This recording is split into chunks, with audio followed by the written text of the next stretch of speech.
Hello, this is Dave for That's Us Gaming, and welcome to Dave's Ramblings, where I basically talk your ear off about things I find interesting. Now today, I was going to talk about Paladins again. After last week's video, I had a few people come up to me, nothing on YouTube unfortunately, but in my real life, a lot of people came up to me and said, well, why are you playing this? You know, if you're not a big fan of the monetization, why aren't you playing Overwatch? And it's a fair question. I mean, Overwatch is a lot easier on the microtransactions, but then at the end of the day, I mean, they are charging full price for a game, so really, I mean, they should be, little to none at all. But anyway, aside from that, I just wanted to outline a few reasons why, despite a lot of the hiccups, shall we say, that Paladins have had, why I still think that it is the superior product. And number one for that is characters. A lot of the characters in the game, I love the design of them, and that's not to take anything away from the fleshing out that Blizzard have done with Overwatch.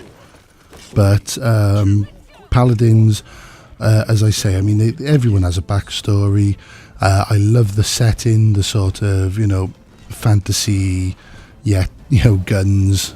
That sort of setting I think is absolutely fantastic. And I love the look of the characters as well. People like Terminus, the big, huge, hulking Aztec undead warrior sort of thing, Androxus, the undead lawman, Lex, who is Christ, what is he? He's a lawman. I can't remember what for now, but there's a lot of thought going into the characters. There are some bits, you can see that Barrack is essentially Torbjorn, and Ruckus is sort of Diva. It is, don't get me wrong, I mean, you can look at it and you do sort of cringe, but then to me, the introduction of Bridget in Overwatch, I looked at that and I thought, well, that's Ash. So I mean, there is a lot of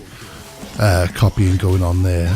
Number two is the customization. Now, this has gone through several changes. When I first played it, you had another silly little made-up currency called Essence, with which you would buy cards.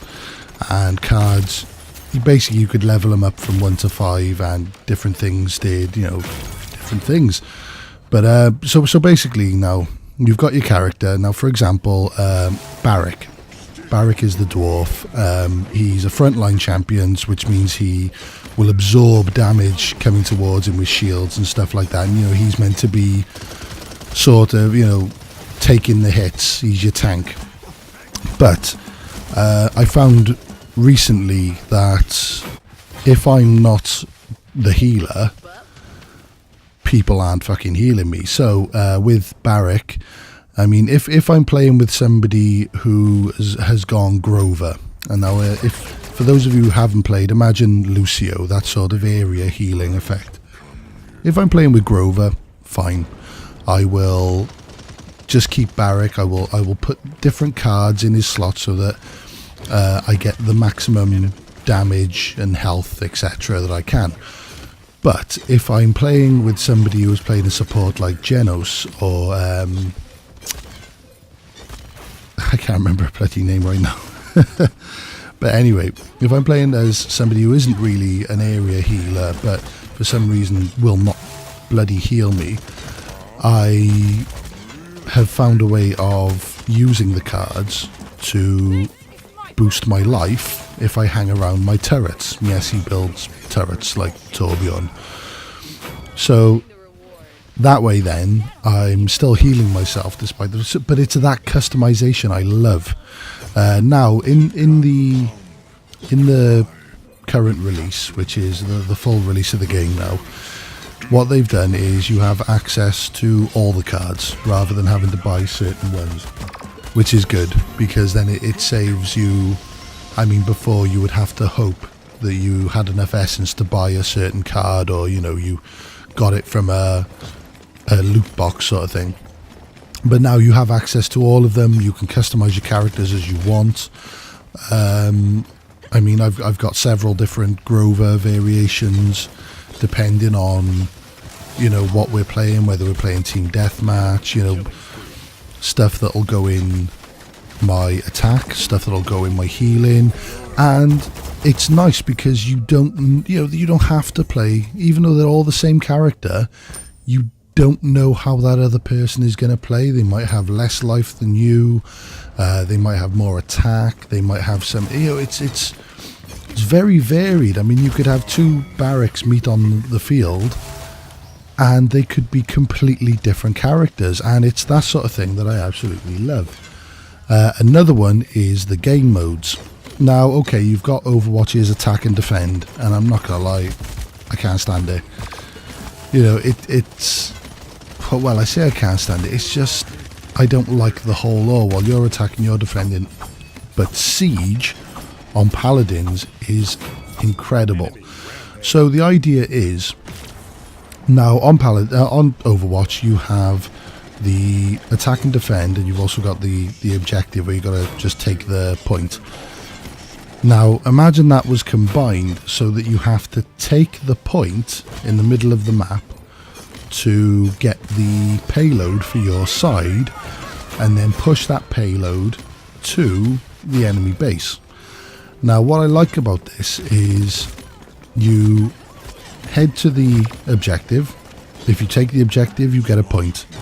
If you push the payload to the other base, you get a point. So there's a maximum of 2 points on offer, and it's a 4-point game. But if they stop you from taking the payload to the base, they get a point. But a defense point cannot be the winning point. So there's sometimes where we have been, like, you know, we've been 3-all basically. You know, we'll keep getting the payload, but it'll keep getting stopped, and we'll, you know, and then all of a sudden you're left then with this crucial who's going to get the point, and as soon as they've captured the objective, they win. And there's been some close games, but I absolutely love the game type. Team deathmatch as well, a pretty good one, as well as Onslaught, which is just a general King of the Hill type fare. But for me, the pinnacle is Siege. I think Siege is a fantastic thing, and I recently tried going back to Overwatch, and I just don't seem to get on with it anymore. I mean, it's okay, you know. It's just they've removed now. I had no idea about this, but they've removed defense champions now. Whereas I thought, you know, they were all, what was it, defense, healing and damage and all this. But yeah, they got rid of defense. I was like, oh, okay, this is weird.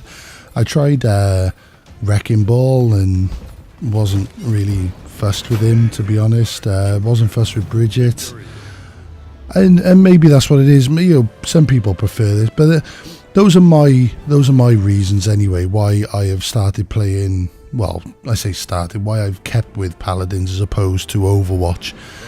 And as I say, it's just an opinion. I mean, I honestly think it is the better product. You just have to deal with endless bloody monetization. But c'est la vie. What do you think? Do you prefer Overwatch? I mean, are you the sort of people that just sort of jump on Paladins and call it every bloody name under the sun just because it's, you know, just happens to be similar to Overwatch? Let me know in the comments, and please like, share and subscribe. It does mean a lot to us, and thank you very much for watching. Bye.